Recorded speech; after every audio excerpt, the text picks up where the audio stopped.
नमस्कार, एक बार फिर से स्वागत करती हूँ आपका मेरे चैनल शैलजा टीचर्स पे। तो अब हम आज पढ़ेंगे पदबंध। पदबंध जिसे इंग्लिश में फ्रेज कहते हैं। वाक्य में जो एक हिस्सा होता है, पदबंध वाक्य का एक हिस्सा होता है।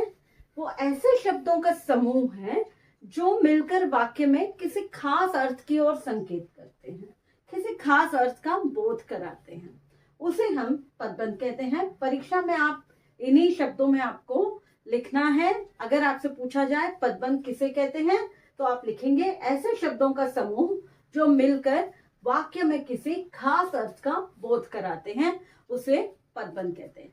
मतलब वाक्यों का वो समूह, कुछ पद मिलकर एक स्पेशल मीनिंग बनाते हैं। तो अब देखिए उदाहरण से पहले पदबंध क्या, किस तरह से आप पहचानेंगे वो एक पदबंध है।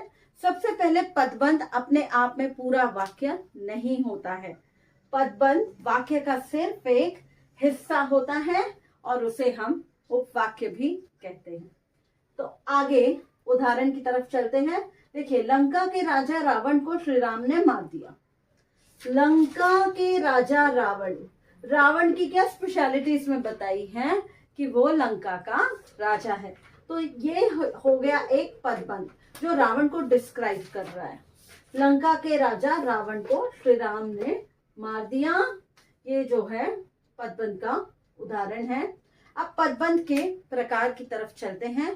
पहला है संज्ञा पदबंध, दूसरा सर्वनाम पदबंध, तीसरा क्रिया, चौथा विशेषण, पांचवा क्रिया विशेषण, फिर संबंध बोधक, फिर समुच्चय बोधक और विस्मयादि बोधक।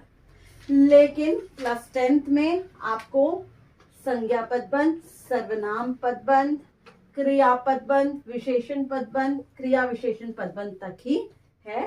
तो हम यहीं तक आगे जो है इसको डिस्क्राइब करेंगे हमारे नेक्स्ट वीडियो में। हम संज्ञा पदबंध, सर्वनाम पदबंध सबका मैं आपको जो है परिभाषा भी बताऊंगी, उसकी पहचान भी बताऊंगी और आगे आपको पदबंध के अलग अलग प्रकार के बारे में समझाऊंगी। तो ये वीडियो यहीं तक है। तो अगर आपको जो पढ़ाया हो समझ में आया हो, लाइक, शेयर, सब्सक्राइब